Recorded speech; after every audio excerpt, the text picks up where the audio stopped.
This channel does not promote any violent, harmful, or illegal activities. All content provided by this channel is meant for an educational purpose only.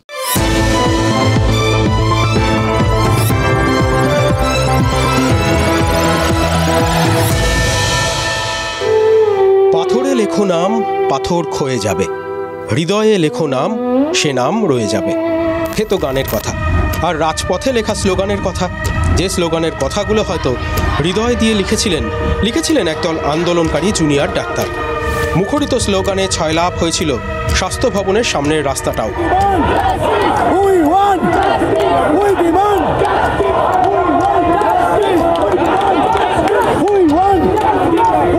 আলকাতরায় Dhaka হয়েছিল সেই slogan.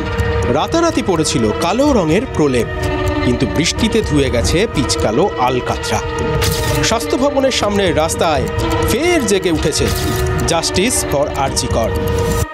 এই আলকাতরাতেও tender নিয়েছিল কারা, একটু দেখুন মোছার জন্য যে জলটা কতটা মিশিয়েছে আলকাতরার সঙ্গে। কেউ কথা রাখেনি জানেন তো, আলকাতরাও রাখলো না। একটু বৃষ্টি হতে না হতে ধুয়ে মুছে পুরো সাফ হয়ে গেল। আর বেরিয়ে এলো কি প্রতিবাদের অক্ষর। সেপ্টেম্বরের 20 তারিখ ওই স্বাস্থ্য ভবনের সামনে থেকে অবস্থানটা তুলে নিয়েছিলেন জুনিয়র ডাক্তাররা, দেখেছিলেন আপনারা। টানা কত দিন ওইখানটায় বসে তারা আন্দোলন চালিয়েছিলেন। আর ওই জায়গাটা কীরকমভাবে উৎসব তো তখন শুরু হয়ে গেছিল, প্রতিবাদের উৎসব। 21 তারিখ সকাল হতে না হতে তারপর আমরা কি দেখেছিলাম স্বাস্থ্য ভবনের সামনের রাস্তায় ওই প্রতিবাদী স্লোগানগুলো কোথাও হয়তো বিঁধছিল, সেই জায়গাগুলো আলকাতরা বোলানো হচ্ছে, মানে স্লোগানগুলোকে ঢেকে দেওয়া হচ্ছে। এবার সেই আলকাতরাগুলো ধুয়ে গেল কেন সেটা নিয়ে তো ওই রাজনৈতিক বক্তব্য শুনলেন, যে তাতেও হয়তো কিছু থাকতে পারে, সন্দেহ প্রকাশ করলেন। রাজনীতিকদের কাজ এরকম জানেন তো, সব কিছুতে সন্দেহ প্রকাশ করেন। আরে আগেকার দিনের আলকাতরা এখনকার দিনের আলকাতরা এক নাকি? আগেকার দিনের প্রতিবাদ এখনকার প্রতিবাদ এক নাকি? আগেকার দিনের মূল্যবোধ এখনকার মূল্যবোধ এক নাকি? এবং সব থেকে বড় কথা, আগেকার দিনের রাজনীতিক আর আজকের রাজনীতিক এক নাকি? এই আলকাতরাগুলো খুব স্পর্শকাতর অথবা খুব সংবেদনশীল জানেন তো। এমন একটা দিনে তারা ধুয়ে মুছে সাফ হয়ে গিয়ে প্রতিবাদী লেখাগুলোকে ফুটিয়ে দিল, যে দিনটাও তো খুব মানানসই, তাৎপর্যপূর্ণ। এই দিন একদিকে যেমন নিউ টাউনে এক কিশোরীকে ধর্ষণের অভিযোগ উঠেছে, আর এদিকে কুলতলিতে এক শিশুর ক্ষতবিক্ষত দেহ উদ্ধার হয়েছে। পরিবারের অভিযোগ কি জানেন? 9 বছরের বাচ্চা মেয়েটাকে ধর্ষণ করে খুন করা হয়েছে। আর এখন পর্যন্ত আরেক নির্যাতিতা, ওই তিলোত্তমা, আরজি কর হাসপাতালের তিলোত্তমা, সে তো বিচারের অপেক্ষায় মাথা খুঁড়ছে।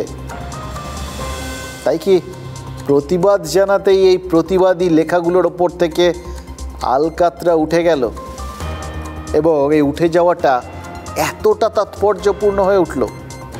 প্রতীকী অদৃষ্টের কি পরিহাস দেখুন। এই প্রতিবাদী অক্ষরগুলোকে মারিয়েই কিন্তু আমাদের উৎসবে যেতে হবে, উৎসবে ফিরতে হবে। ঠিক যেমন আমাদের উৎসবে ফেরার পথে থাকবে ওই আরজি কর, নিউ টাউন, কুলতলি, 3 জায়গার 3 তিলোত্তমা। তাদের যন্ত্রণার প্রত্যেকটা চিহ্ন মারিয়েই কিন্তু আমরা উৎসবে ফিরব। আরজি কর আর কুলতলিতে তো 2 তিলোত্তমা প্রাণ দিয়েছেন। উৎসব তো প্রাণের, উৎসব তো সবার, উৎসব তো প্রতিবাদেরও। দেখুন, আমরা চাই বা না চাই, 2 তিলোত্তমার লাশ পার করেই কিন্তু আমাদের এই উৎসবে যেতে হবে। ফলে উৎসব আর প্রতিবাদ যে হাতে হাত মিলিয়ে চলবে তাতে কিন্তু কোনো সন্দেহ নেই। কিন্তু প্রশ্ন হচ্ছে, প্রতিবাদ তো করব, প্রতিবাদটা কার বিরুদ্ধে? দেখুন, এই মুহূর্তে দাঁড়িয়ে সব জায়গাতেই প্রতিবাদের লক্ষ্য কিন্তু পুলিশ। কেন? এই কেনর উত্তর দিতে আর একটা প্রশ্ন করতে হবে। পুলিশের কাজ কি আপনারা জানেন? সোজা সাপটাভাবে যদি দেখেন, পুলিশের কাজ সহজ ব্যাপার। অন্যায় হলে সুবিচার পাইয়ে দেওয়া, অন্যায়ের প্রতিকার করা। যে কোনো একটা অন্যায় হলে মানুষ বিচার চাইবে, প্রতিকার চাইবে। পুলিশের ওপর মানুষের যখন ক্ষোভ এরকম প্রতি মুহূর্তে ফেটে পড়ছে, তাহলে কি ধরতে হবে যে পুলিশ সেই বিচার দিতে, প্রতিকার করতে ব্যর্থ হচ্ছে? দুষ্টের দমন আর শিষ্টের পালন, এটাই তো কাজ। পুলিশ কি সেটুকু করতে ব্যর্থ হচ্ছে? দুষ্টের দমনের বদলে কোনোভাবে কি দুষ্টকে আড়াল করছে বলে মানুষের মনে হচ্ছে? দেখুন, দক্ষিণ 24 পরগনার কুলতলিতে ওই বাচ্চা ছেলে মেয়েটা, 9 বছরের বাচ্চা মেয়ে পড়তে গেছিল, ফেরার পথে নিখোঁজ হয়ে যায়। এবার মেয়ের খোঁজ পাওয়া যাচ্ছে না, এই অবস্থায় পরিবার কি করতে পারে? স্বাভাবিকভাবেই পুলিশের কাছে যাবে। গেছিল, পুলিশ কি করেছিল? পুলিশ কি তৎক্ষণাৎ মেয়েটাকে খুঁজতে বেরিয়েছিল? তৎক্ষণাৎ যদি খোঁজ করতে বেরোতো, বাড়ির থেকে 1-1.5 কিলোমিটার দূরে একটা জলার ধারে ওই মেয়েটার ক্ষতবিক্ষত দেহ কি উদ্ধার হতো? দেখুন, এই প্রশ্নের উত্তরগুলো যদি পুলিশের পক্ষে যেত, তাহলে কি আজ সকাল থেকে পুলিশকে প্রতিবাদের লক্ষ্যবস্তু হতে হতো? আরেকটা কথা, মেয়েটার বাড়ি যেখানে, সেই জায়গাটা কুলতলি থানার মধ্যে পড়ে, আর যেখানে দেহ পাওয়া গেছে সেটা জয়নগর থানা এলাকা। শুধুমাত্র এই অজুহাতেই নাকি কাল প্রথমে মেয়েটার পরিবারকে কুলতলি থানায় যেতে বলা হয়। একটা বাচ্চা মেয়ে নিখোঁজ, পুলিশ যথেষ্ট তৎপরতা দেখাচ্ছে না, তাকে খুঁজতে বেরোচ্ছে না, উল্টে পরিবারকে এই থানার থেকে ও থানায় যেতে হচ্ছে। এই অবস্থায় যাবতীয় যা হওয়ার তাই তো হয়েছে। মানুষজন উত্তেজিত হতে শুরু করেছে। পুলিশের বিরুদ্ধে এই অভিযোগগুলো কেন উঠবে? আজ শিশুটার প্রতিবেশীরা মহিষমারি ফাঁড়িতে ভাঙচুর করেছেন, আগুন লাগিয়ে দিয়েছেন। দেখুন, এইভাবে পুলিশের ওপর চড়া হওয়াটা তো আইনকে হাতে নেওয়া, এটাকে আমরা সমর্থন করি না। কিন্তু এটাও তো ভাবতে হবে যে এই ক্ষোভটা তৈরি হলো কেন? আর এই ক্ষোভটা যে তৈরি হচ্ছে সেটা কি পুলিশ আগে টের পায়নি? এই মহিষমারি ফাঁড়ির বিরুদ্ধেই তো কাল পরিবারকে ফিরিয়ে দেওয়ার অভিযোগ ছিল।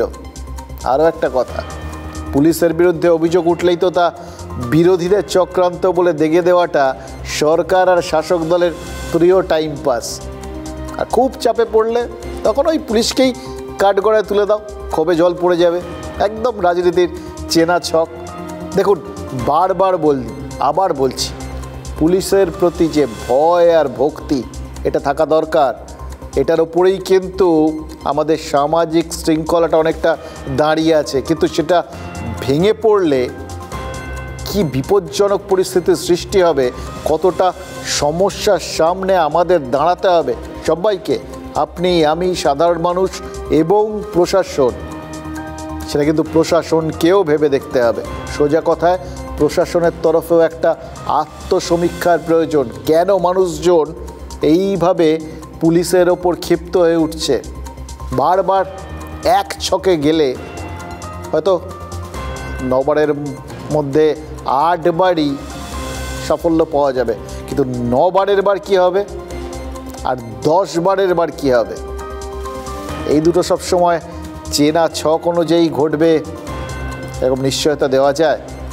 একটা কথা তো মনে রাখতে হবে, চেনা ছক অচেনা হয়ে গেলে কখন কি ঘটে যায় কিচ্ছু বলা যায় না। বারবার প্রশ্নে পুলিশের ভূমিকা। তিলোত্তমার খুন ধর্ষণে বিক্ষোভের মুখে পড়েছিল পুলিশ। বাসদনিতে কিশোর মৃত্যুতে জনতার ক্ষোভ আছড়ে পড়েছে ওসির ওপর। জনরোষের এক দৃশ্য জয়নগরেও। ভাঙচুর, মহিষমারি ফাঁড়ি। কেন এত রাগ? এখানেও পুলিশের বিরুদ্ধে নিষ্ক্রিয়তার অভিযোগ। 9 বছরের মেয়ে নিখোঁজ, এমন অভিযোগ পেয়েও নাকি নড়ে চড়ে বসেনি পুলিশ। পুলিশ অভিযোগ নিতে চায়নি। মহিষমারি বাজারে পুলিশ ফাঁড়ি গেছি, ওখানে গেলে বলছে এটা আমাদের, তোমরা হচ্ছে কুলতলি থানায় যাও। সময়ে পুলিশ অভিযোগ নিলে মর্মান্তিক পরিণতি হতো না, বলছেন গ্রামবাসীরা। থানায় গেছে, আমাদের বাচ্চা হারিয়ে গেছে, সন্ধ্যে 5টা খুঁজে পাচ্ছি না, কে লিখুন না, বলে এটা জয়নগর থানা, কুলতলি থানা চলে যাও। স্যার নিন না, ওরা একটু যদি চেষ্টা করতো তাহলে আমাদের বাচ্চা মরতো না। ওই বর্জ্যপাত হচ্ছিল, প্রচন্ড বৃষ্টিপাত, একটা সন্তানারা বাবাকে কুলতলি থানাতে যাওয়ার পরামর্শ দেয়। সুতরাং আমরা কোথায় যাবো, আমরা সাধারণ মানুষ? তিলোত্তমা পর্বে রাজ্যের নারী সুরক্ষা নিয়ে বারবার প্রশ্ন উঠেছে। সুপ্রিম কোর্ট একাধিক নির্দেশিকা দিয়েছে, পুলিশকে তৎপর হওয়ার নির্দেশ দিয়েছে নবান্ন। তারপরও পুলিশের এমন দায় এড়ানো মনোভাব কেন? 9 বছরের স্কুল ছাত্রীর ক্ষতবিক্ষত দেহ উদ্ধারের পর ক্ষেপে যান গ্রামবাসীরা। পুলিশের ওপর ক্ষোভের লাভা স্রোত।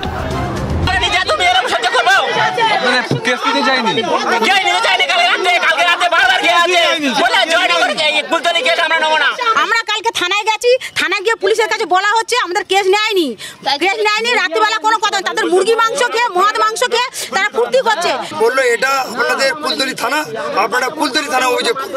উনি যে অফিসার আছে আরো 2-3 জনের নিয়ে আড্ডা মারছে, আমাদের কমপ্লেন নিল না। প্রতিবাদী গ্রামবাসীদের ওপর পুলিশি অত্যাচারের অভিযোগ উঠেছে। বিচার চাইলে কি মার খেতে হবে? কি করেছে পুলিশ? গুলি মারছে, বোম মারছে, সব পায়ে বাড়ি মারছে, হাতে বাড়ি মেরে 2-3 জনের হাত মেরেছে, কারো মাথা ফাটিয়ে দিচ্ছে। আমরা কথা বলছি, পুলিশের সাথে কথা বলছি, আমাদের লাঠির বাড়ি মেরেছে। কথায় কথায় ফুটে উঠেছে পুলিশের ওপর রাগ বহু পুরনো। অভিযোগ নিয়ে গেলেই নাকি পুলিশি উপদ্রবের মুখে পড়তে হয়েছে গ্রামবাসীদের।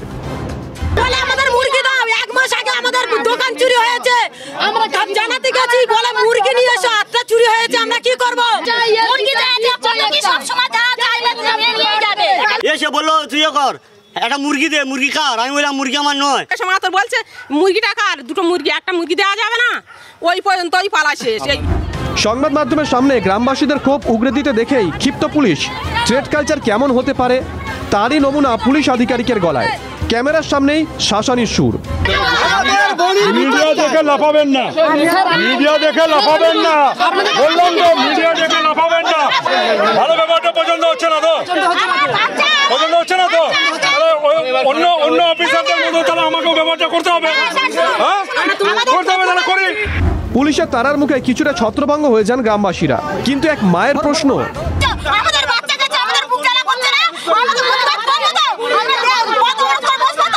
প্রতিবাদ শহর ছাড়িয়ে গ্রামেও এবার প্রতিবাদ, সুবিচার চেয়ে প্রতিবাদ।